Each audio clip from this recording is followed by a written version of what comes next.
de que entregasse o meu corpo às chamas. Se eu não tivesse o amor, nada disso adiantaria. O amor é paciente, é prestativo, não é invejoso, não se...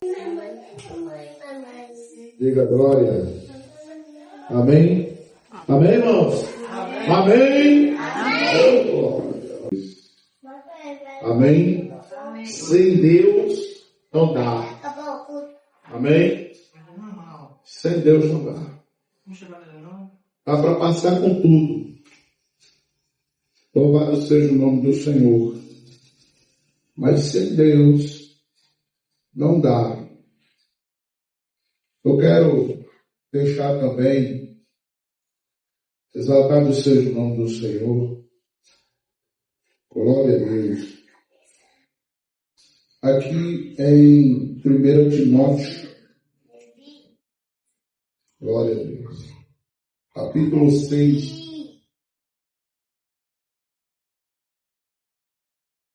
Primeira Timóteo 6,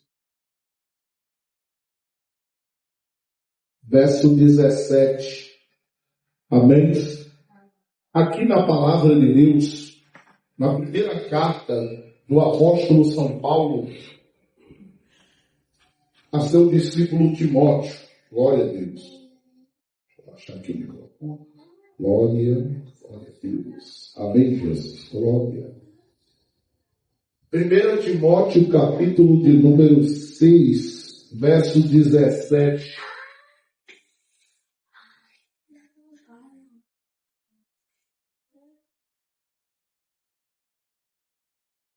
Amém? Glória. E vai dizer assim: manda aos ricos deste mundo. Manda aos ricos deste mundo que não sejam altivos, nem ponham a esperança na incerteza das riquezas, mas no Deus vivo, que abundantemente nos dá todas as coisas para delas aproveitarmos. Que façam o bem, enriqueçam em boas obras, repartam de boa mente e sejam comunicáveis, que entesourem para si mesmos um bom fundamento para o futuro, para que possam se apoderar da vida eterna. Amém? Amém.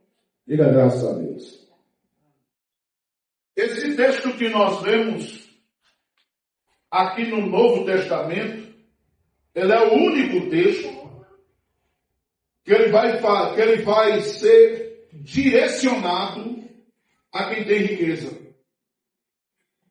Se você pegar desde Mateus até Apocalipse, você não vai ler um versículo sequer aonde a palavra de Deus vai dar razão de que a pessoa busque riquezas.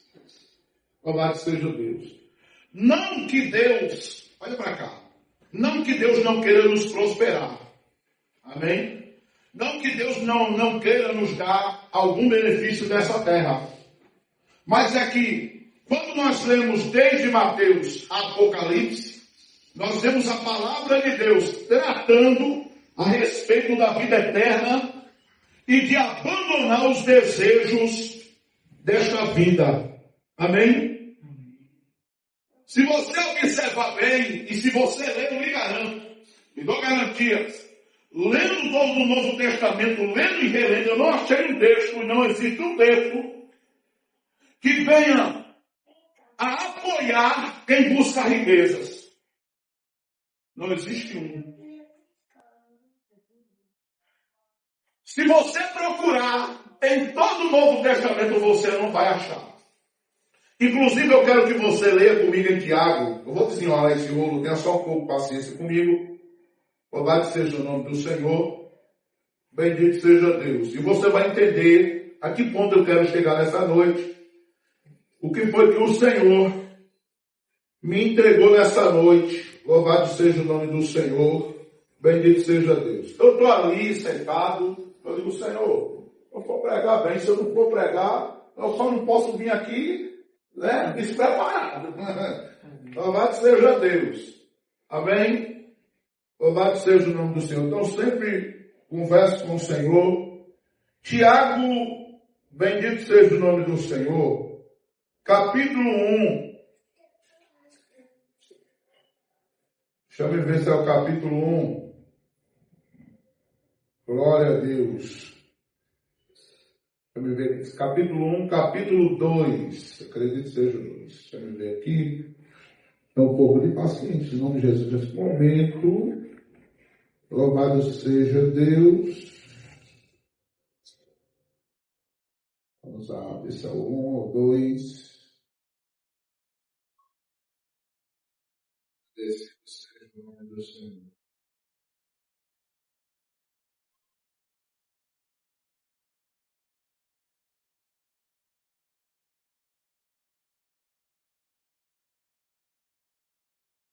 Glória a Deus.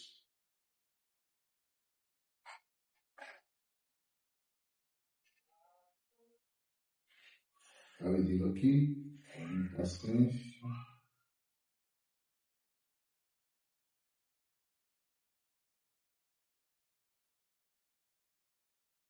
Louvado seja o nome do Senhor. É Tiago 1 mesmo, Tiago capítulo 1, verso 10. Glória a Deus. Exaltado seja o nome do Senhor. Tiago 1 e 10, amém? Vamos ver a partir do verso 9, aliás, Tiago capítulo 1, verso 9. Vai dizer assim: mas se orgulhe o irmão abatido na sua exaltação, amém? Mas se orgulhe o irmão abatido na sua exaltação, quer dizer que se alegre em Deus. Louvado seja Deus, aquele irmão que está sendo abençoado por Deus. Agora verso 10. E o rico se orgulha em seu abatimento, porque o rico passará como a flor da erva, porque sai o sol com a quintura e a erva seca e a sua flor cai. E a formosa aparência de seu aspecto perece. Assim se murchará também o rico em seus caminhos. Eu quero ler ainda aí em Tiago, por gentileza. Louvado seja o nome do Senhor. 2 e 5. É os capítulos 1 e 2. Olha aí, tá aqui. Capítulo 2 agora. Louvado seja Deus. Verso 2, vamos ver a partir do verso 2 que fica mais por dentro do contexto, amém? Como você viu no capítulo 1, ele diz que o rico é como a flor que murcha, ele desaparece.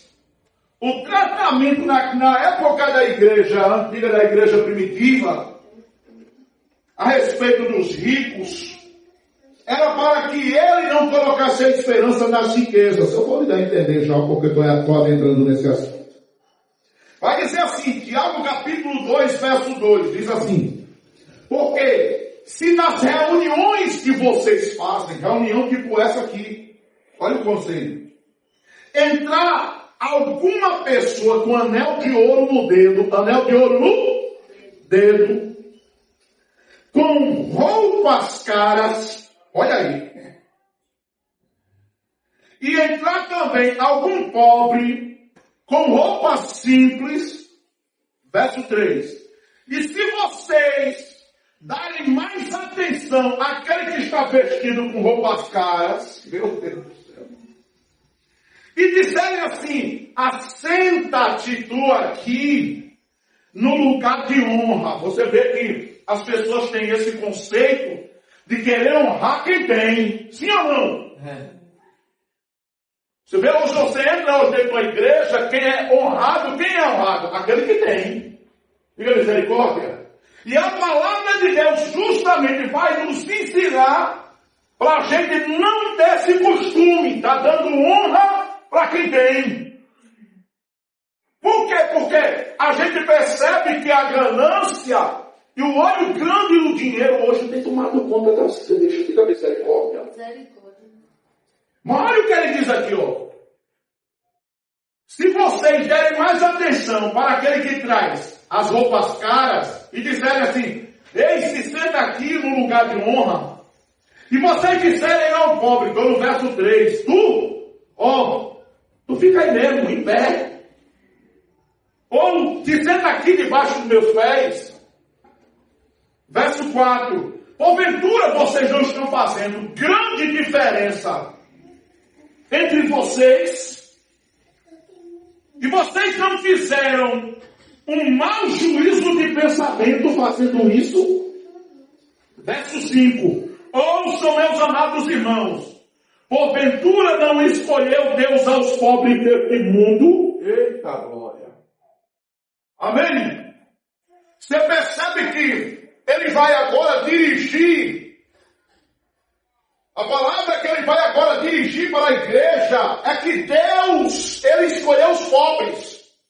Que a visão de Deus é para aqueles menos afortunados, aqueles a quem a sociedade despreza, aqueles a quem a sociedade de hoje, perceba bem, quantos são aqueles que hoje estão dentro de uma cadeia pregando a palavra de Deus?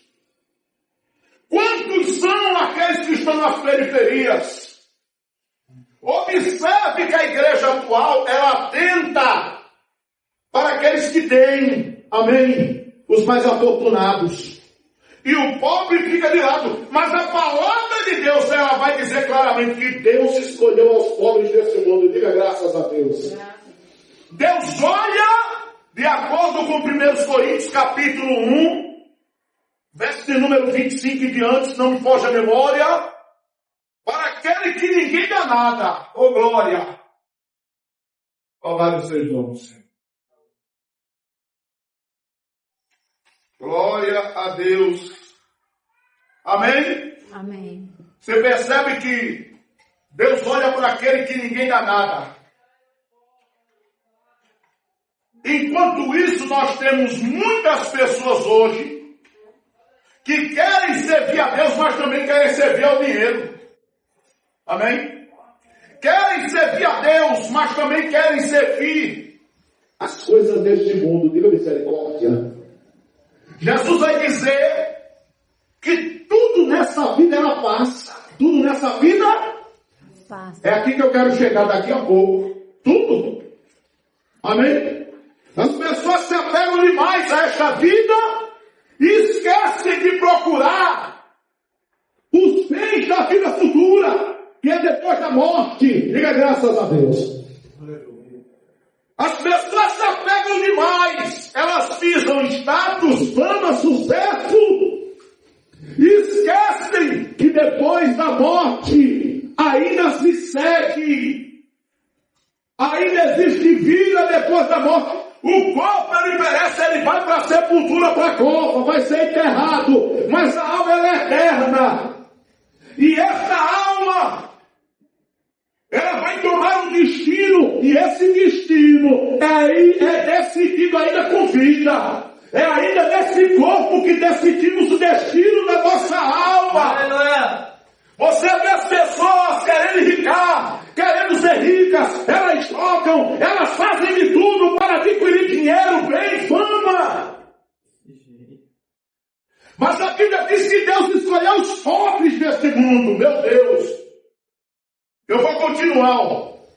Ouçam, meus amados irmãos, porventura não escolheu Deus aos pobres deste mundo para serem ricos na fé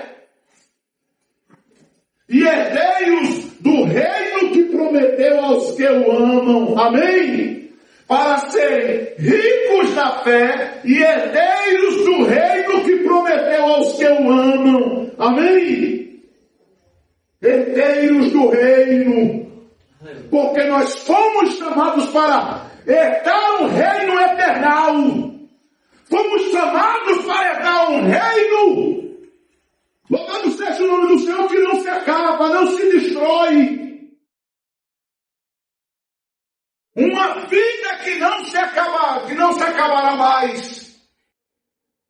Mas isso, para aqueles que decidirem ainda com vida, se arrepender de seus pecados, aceitar a fé no Evangelho e levar uma vida dedicada a Deus e a Cristo.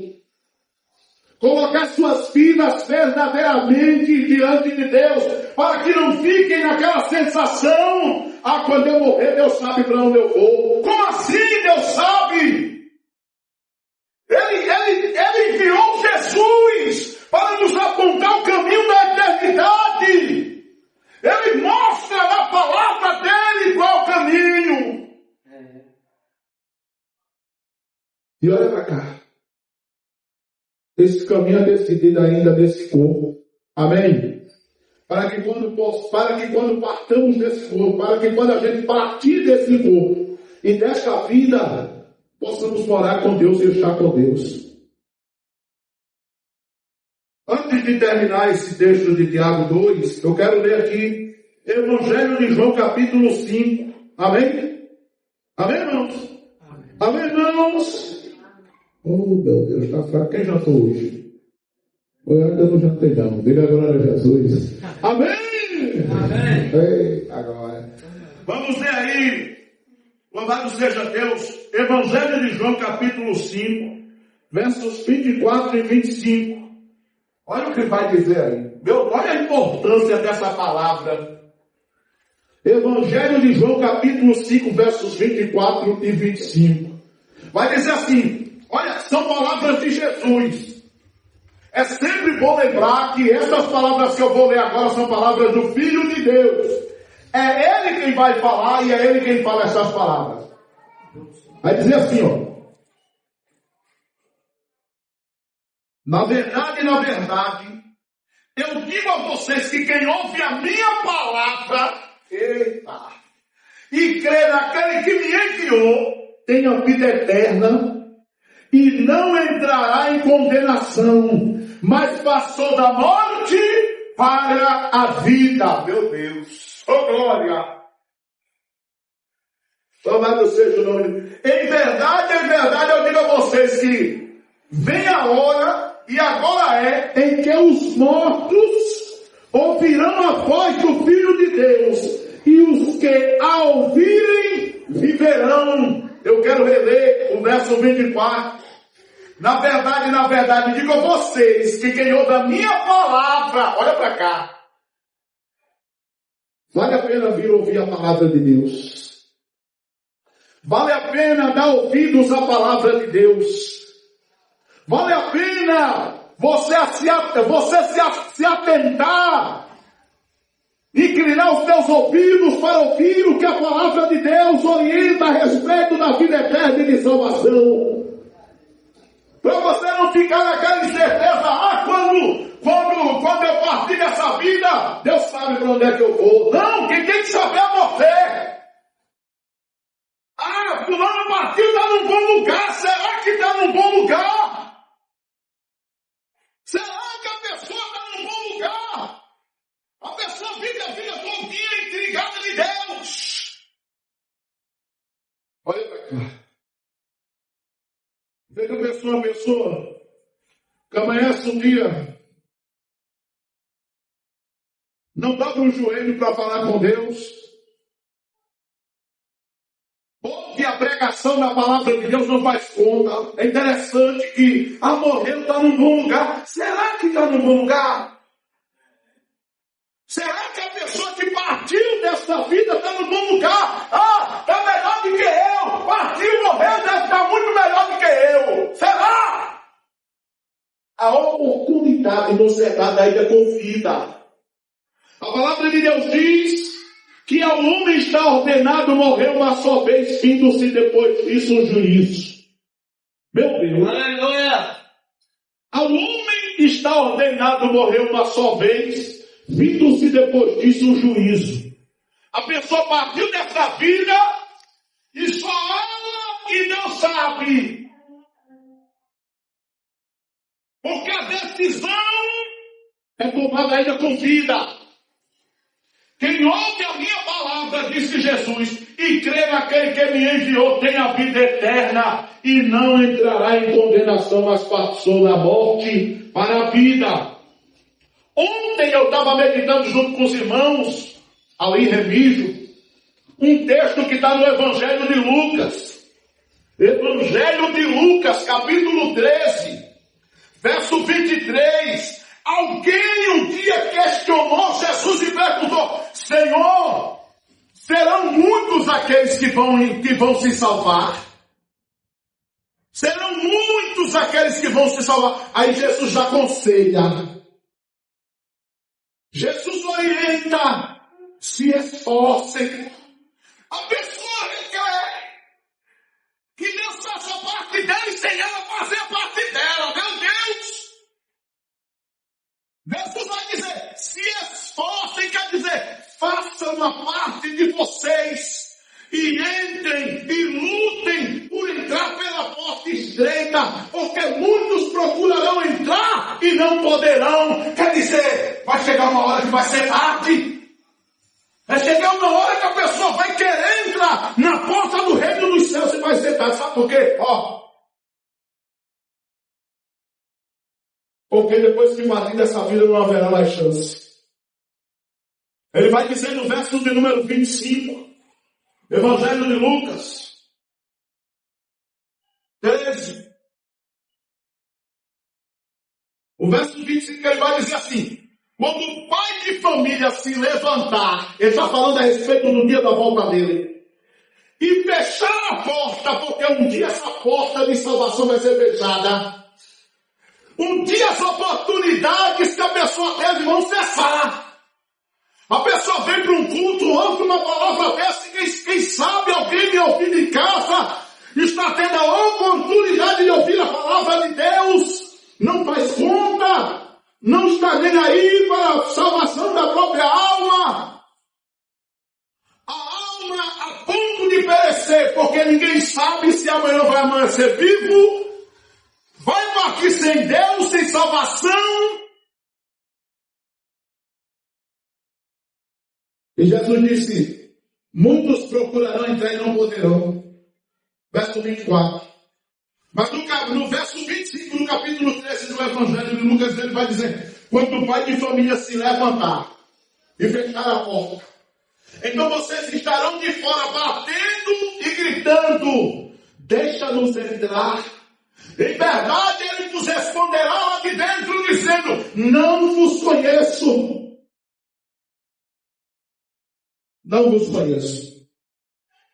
Ali haverá pranto e ranger de dentes. Ele continua: quando vocês de fora contemplarem Abraão, Isaac, Jacó e os profetas do reino de Deus, e vocês lançados fora. E olha para cá. Nós temos a oportunidade de estar com Deus na eternidade. Por que não aproveitar? Por que não atender a orientação de Jesus, onde ele diz: se esforcem e façam de tudo por entrar pela porta estreita, porque muitos procurarão entrar e não poderão. A pessoa tem a oportunidade da salvação, de alcançar a salvação da alma dela. A pessoa tem a oportunidade de fazer com que a alma dela adentre o reino eterno. Que a alma dela chegue até o reino eterno. Aí, olha para cá. Aí a pessoa acha que a vida dela é que nem o povo diz por aí, que é o povo que diz, lá eles que dizem isso, que cada tem 9 vidas. A pessoa pensa que tem 9 vidas. A gente só tem uma. E essa única vida não pode ser vivida para nós. Tem que ser vivida para Deus. Eu vou deixar de beber, vou deixar de falar, vou deixar de arranjar mulher, vou deixar de arranjar homem por aí. Eu vou deixar de aproveitar a vida, sim. É a única chance. Uma única vida. Uma única oportunidade. E não podemos desperdiçar nem jogar na lata do lixo. Oh Deus, o nosso clamor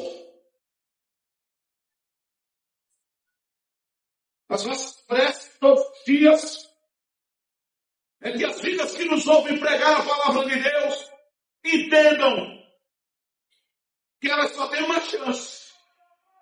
Eu não posso desperdiçar nem jogar fora essa chance. Eu não posso jogar na lata do lixo. É lógico que a pessoa não é obrigada.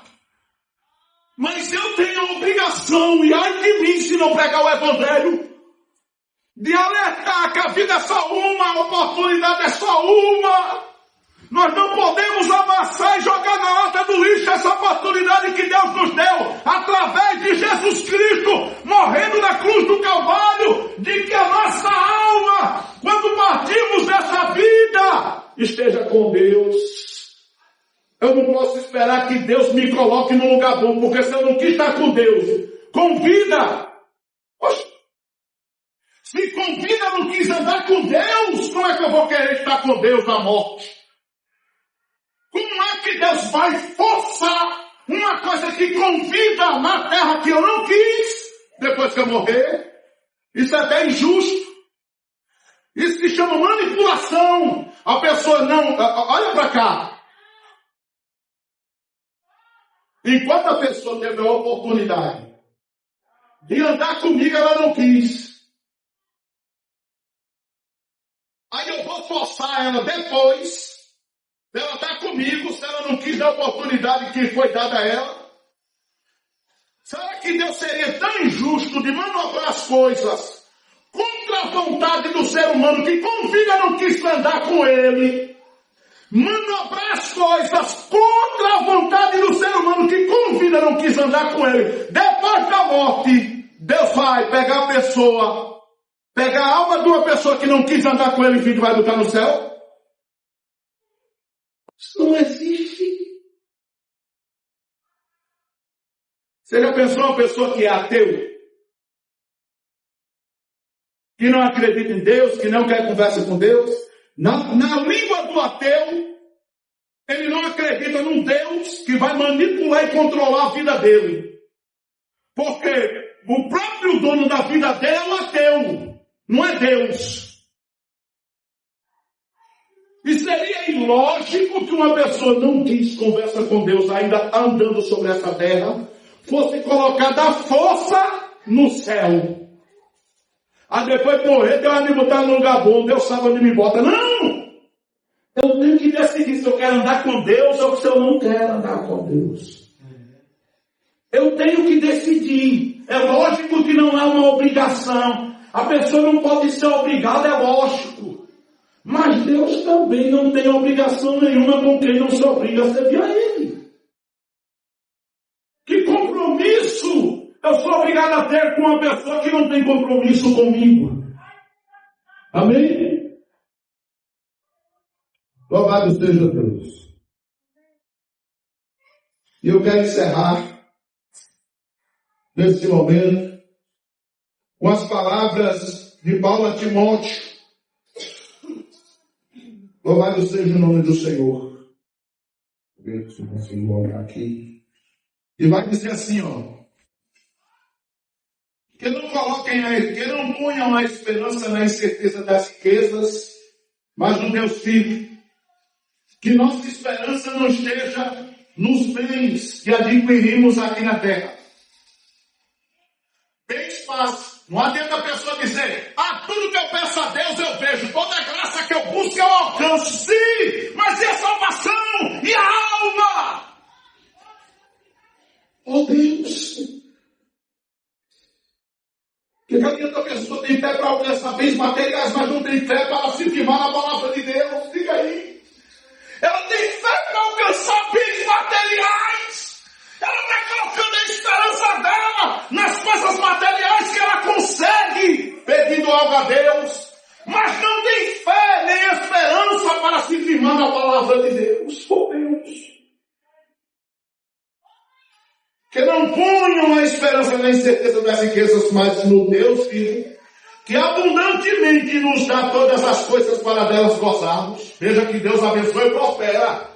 Mas a ideia não é buscar essas coisas, porque quem cuida de acertar isso com a gente é Deus, através da nossa obediência a Ele. Verso 18. Que façam o bem e enriqueçam em boas ações. Eita glória! Em boas ações. Repartam de boa mente e sejam comunicáveis. Verso 19. Que entesourem. Eita glória! Que entesourem para si mesmos um bom fundamento para o futuro. Que juntem riquezas para o céu. De acordo com o que Jesus falou em Mateus 6, versos 18 e 19, por aí, se não me foge a memória, onde ele diz assim: não ajuntem tesouros na terra, aonde os ladrões espreitam e roubam, mas ajuntem tesouros aonde? No céu. Aonde? Aonde? No céu. Amém? O céu é o nosso alvo. O texto aqui vai, louvado seja o nome do Senhor, encaixar muito bem no que Jesus falou em Mateus 6, 18 e 19. Não ajuntem tesouros na terra, onde a traça e os ladrões minam e roubam, mas ajuntem tesouros no céu. O céu é o nosso alvo. Morar com Deus e estar com Deus é o nosso alvo maior. Bens materiais se acabam. Mas a salvação que é oferecida por Cristo de forma gratuita é eterna. Oh glória!